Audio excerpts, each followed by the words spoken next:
Bonjour et bienvenue dans ce 7e épisode de Podcast Créatif.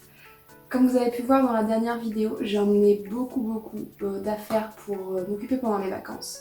Donc je vais vous présenter 5 pièces terminées, un projet tricot en cours et des achats de tissus parce que j'ai un peu craqué pendant les vacances. C'est parti!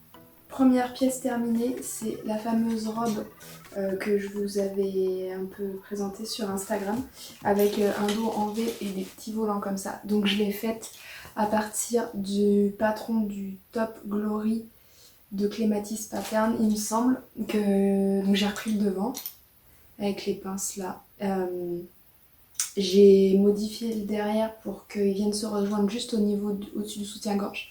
J'ai ajouté des petits froufrous, comme pour faire sur la robe Mathilde de April Essai.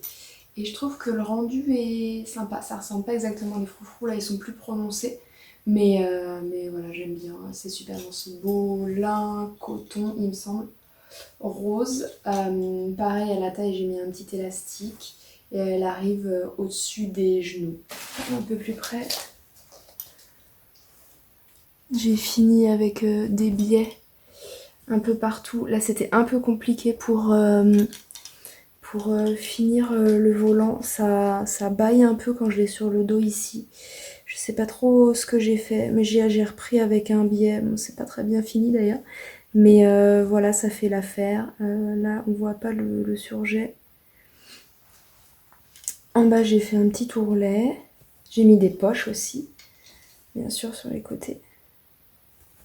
Qui est pas dans le tissu rose parce que j'avais peur de pas en avoir assez. Voilà, je vais vous incruster quelques photos portées.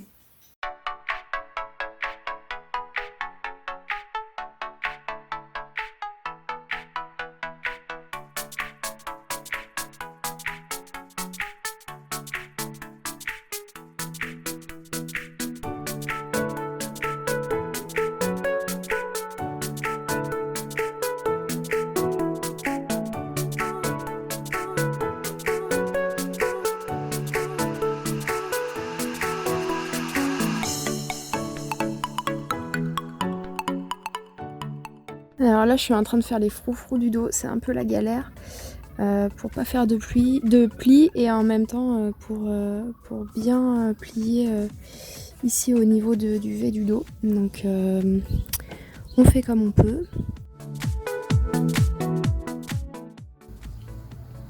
Alors voilà où j'en suis. Donc j'ai quasi fini d'assembler le haut, il me reste plus que les côtés. Donc j'ai assemblé les petits froufrous et le biais d'encolure et les épaules.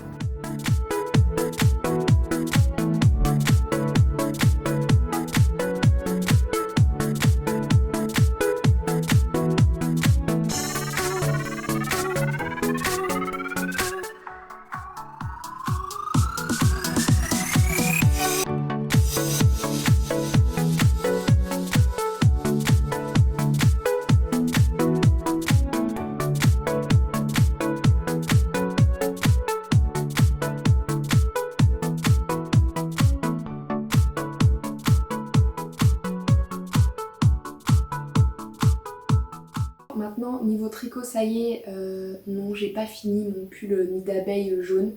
Je suis au niveau des côtes de la dernière manche là, et après il faudra que je vois pour réduire le devant. Mais j'en ai un peu marre, du coup j'ai commencé autre chose pour que ça m'occupe pendant les vacances. Donc j'ai enfin commencé mon Friday Tee de petite knit qui se tricote en fingering aiguille 3 mm. Donc j'en ai pour un bout de temps, mais j'ai déjà pas mal avancé. Donc c'est un pull t-shirt qui normalement se tricote avec une couleur de fond et une couleur contrastante. Moi j'ai préféré faire une couleur de fond blanche et des lignes contrastantes de plusieurs couleurs. Donc ça donne ça. J'en suis au milieu, un peu plus du milieu des augmentations pour le col. Voilà, donc j'ai mis du temps à choisir mes couleurs, je vais vous faire voir. Hop, j'ai tricoté tout ça d'échantillons parce que j'arrivais pas à me décider. Donc j'ai commencé par là où j'avais en stock du jaune, du noir, du rose, du bleu Et donc c'était comme ça. Et je sais pas, j'aimais pas trop les couleurs juste comme ça. Donc à Marseille, je suis allée chercher ces 2 couleurs-là dans une grande boutique de laine, mais pareil, j'étais pas convaincue, hein. Je pense que, je sais pas, j'aimais pas du tout. Et au final, quand je suis revenue chez mes parents près du Mans, j'ai trouvé ces couleurs, ces 3 couleurs-là, qui sont un peu plus pastel. Et en fait, c'était ça que je voulais, hein. Sur la photo que j'avais trouvée sur Instagram, je vous la mets là, parce que j'aime bien, c'était les couleurs pastel, hein. C'était pas juste un mélange de couleurs au hasard. Donc j'ai décidé de prendre ces 4 couleurs-là, plus la couleur noire qui est là. Qui fait un peu pastel, pas trop pétant quoi. Voilà, tout ça. Et donc ça donne... Hop, ça c'est sur le dos, où j'ai le plus avancé vu qu'il y a des rangs raccourcis, donc c'est là où il y a le plus de rayures. Voilà, ça donne ça. Pour l'instant. C'est assez simple, hein. Il n'y a pas de mystère, hein. Avec un joli col doublé, des rangs raccourcis. Il y a des grands raglans là sur plusieurs mailles que je trouve très jolis. Ça va bien structurer le pull. Et le point est assez simple aussi. Par contre, un rang sur 2, c'est comme si on faisait des côtes, donc ça prend du temps. Mais bon, ça se fait bien, ça occupe. Donc il est en fil mérinos, c'est du Sunday de Sandnesgarn, qui est très doux, hein, il n'y a pas de problème, il est agréable à tricoter. C'est le fil que mes chats ils avaient attaqué, je sais pas si vous vous rappelez. Je vous avais mis une petite vidéo sur Instagram. Au final, là c'est une pelote qu'ils avaient attaquée et elle était pas très abîmée, hein. Il avait juste débobiné, heureusement. Voilà, et pour la première fois j'utilise mes petits marqueurs de mailles que j'avais réalisés après ma visite chez Fifi Jolipois à Toulouse. Hop, pour délimiter les épaules, le devant. Voilà, c'est super pratique avec différentes couleurs pour pas se tromper. Hop, voilà, super joli. Donc j'en ai encore pour plusieurs semaines je pense, mais je vous tiendrai au courant dans les podcasts et sur Instagram de l'avancée parce que je pense qu'il sera très très très joli. Voilà, si vous voulez voir le combo de laine final. Oups. Voilà, c'est ça. Donc il y a du noir, du vert amande, du gris, du beige et du rose.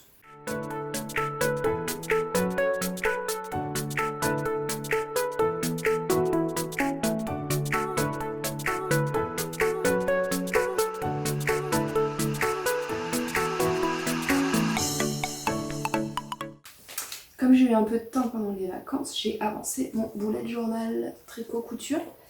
Donc en parlant de tricot, j'ai commencé la page pour le Friday, ça ressemble à ça.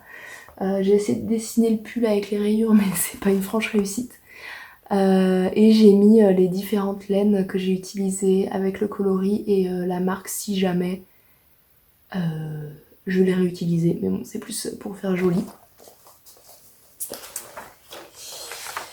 J'ai aussi avancé la page où il faut que je dessine tout ce que j'ai cousu tricoté l'année dernière et ça n'a pas trop avancé, j'en suis quand même à là, ça commence à être joli. Quasi fini cette page, il me reste juste un petit endroit là, je sais pas ce que je vais pouvoir mettre. Et il va me rester 7 ou 8 pièces donc je suis pas sûre que ça rentre ici. Mais j'avais laissé la page d'après où j'avais collé mon premier dessin. J'avais fait avec la masterclass artisane là. Et j'ai toute cette page là à remplir, donc ça rentrera certainement. Après, il n'y a rien d'autre. La page de mon pull qui est toujours pas finie. Voilà, et j'ai continué à remplir la timeline. Je crois que je suis à 22 pièces réalisées en 2021. C'est pas une course, hein.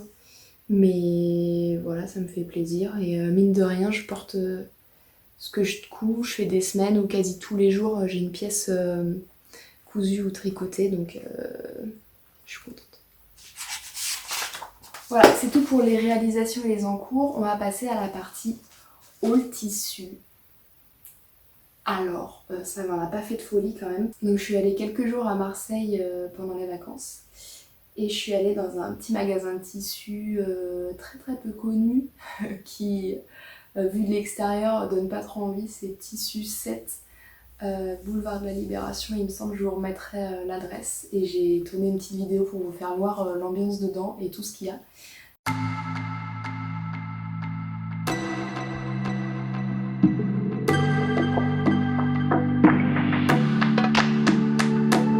Aujourd'hui, direction la boutique de tissus préférée de Marseille. Je vais vous faire voir ça. Voilà, c'est là. Bon, alors on dirait que c'est fermé, mais il faut frapper quoi.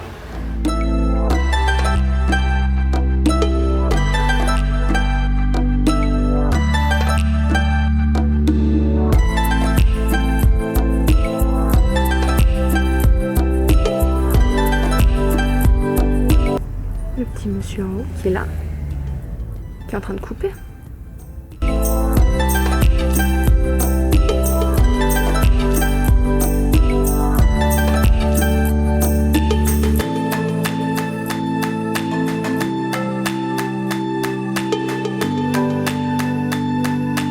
Des petits lainages.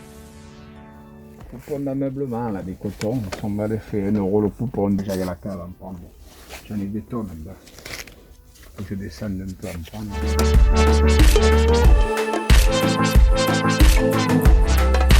Ça y est, je suis sortie, j'ai acheté 2 tissus au final, moins fructueux que la dernière fois, mais bon, en même temps faut pas tout acheter quoi. Donc j'ai acheté un tissu rose pour faire pantalon et ou robe parce que je crois qu'il y a 3,50 m donc ça va. Et un tissu noir pour faire un pantalon. Voilà, je vous fais voir ça tout de suite. Des jolies trouvailles. Donc j'y suis allée avant de prendre mon train pour rentrer. Donc j'avais pas trop de temps à perdre quoi. Donc je suis allée droit au but et j'ai trouvé 2 tissus. Donc je voulais un tissu noir pour faire un pantalon, mais donc j'ai trouvé cette gabardine, mais elle est un peu brillante. Ça se voit pas trop là, mais ça fait plus doublure que pour un pantalon. Enfin ça fait brillant. Je me vois mal mettre un pantalon qui ressemble un peu à de la soie là. Enfin voilà, donc c'était vraiment pas cher. Hein. Là-bas tout est à 2, 3, 4, 5 euros le mètre et pourtant c'est de la qualité. Donc ça je vais pas le coudre tout de suite. Pourtant c'est assez fluide, hein. Mais je pense que ce sera pour des doublures. Je dois avoir 2 mètres.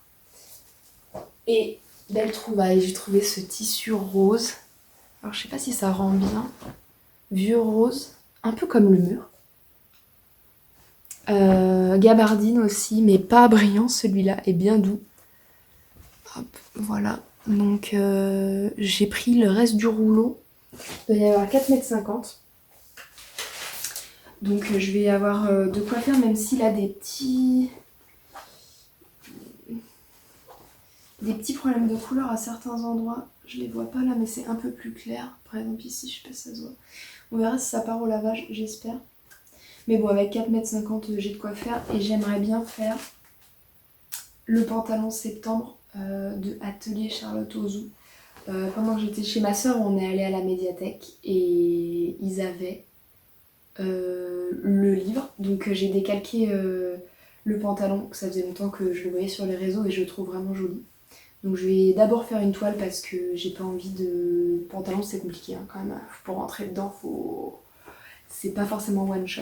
Donc je vais faire une toile pour pas gaspiller du tissu et je le ferai là-dedans, je pense un petit pantalon rose poudré, ça compléterait bien la garde-robe. Et dans le reste je vais peut-être me faire, je sais pas, soit une robe, mais en gabardine, je sais pas, c'est lourd quand même. Je sais pas, soit une jupe Havana de Cozy Little World, j'en ai déjà 2-3, mais elles sont vraiment super à porter. Et il faut pas beaucoup de tissu, hein. Il me semble que je l'avais fait dans... Je me demande si c'est pas 80 cm la dernière fois. Je sais pas combien il y a de laise, mais voilà, je vais le laver, je vais voir au niveau des couleurs là s'il y a des taches, mais voilà, dans 4,50 m, un pantalon normalement ça me prend 1 mètre de tissu, voire un peu plus. disons 2 mètres avec la jupe. Il me reste 2,50 m quoi. Donc il y aura de quoi faire, peut-être que je vais m'habiller qu'en rose au final dans les prochains mois. Voilà, donc affaire à suivre sur Instagram et lors des prochains podcasts. Et dernière acquisition, c'est un joli tissu Pretty Mercerie encore que j'ai eu pendant les soldes, là j'ai craqué. C'est une viscose avec des imprimés fleurs séchées. Une viscose bleu marine avec des petites fleurs comme ça dans les tons beige et orange pâle. J'en ai un peu plus de 2 mètres il me semble. Je pense que je vais me faire une robe parce que c'est vraiment très très transparent, hein. C'est une viscose très fine qui d'ailleurs pourrait être doublée avec le tissu que j'ai eu à Marseille noir, très bien. Et ouais, je pense que je vais me faire une robe, mais vu que c'est foncé, je la verrai bien pour l'hiver, automne-hiver, cet imprimé. Du coup, je vais certainement me faire une robe en 2 parties où je vais faire le haut et le bas séparément. Comme ça, je pourrais les mettre ensemble et ça fera une robe. Parce que je pense que voilà, un haut comme ça avec un pantalon noir, ça peut être très joli. Et juste une jupe avec un haut clair, ça peut être sympa aussi. Donc je pense que je vais faire ça, mais c'est pas dans les priorités du moment. Et puis vu que c'est super fin, ce serait pas mal pour mi-saison parce qu'en hiver ça va avoir froid quoi. Voilà, affaire à suivre.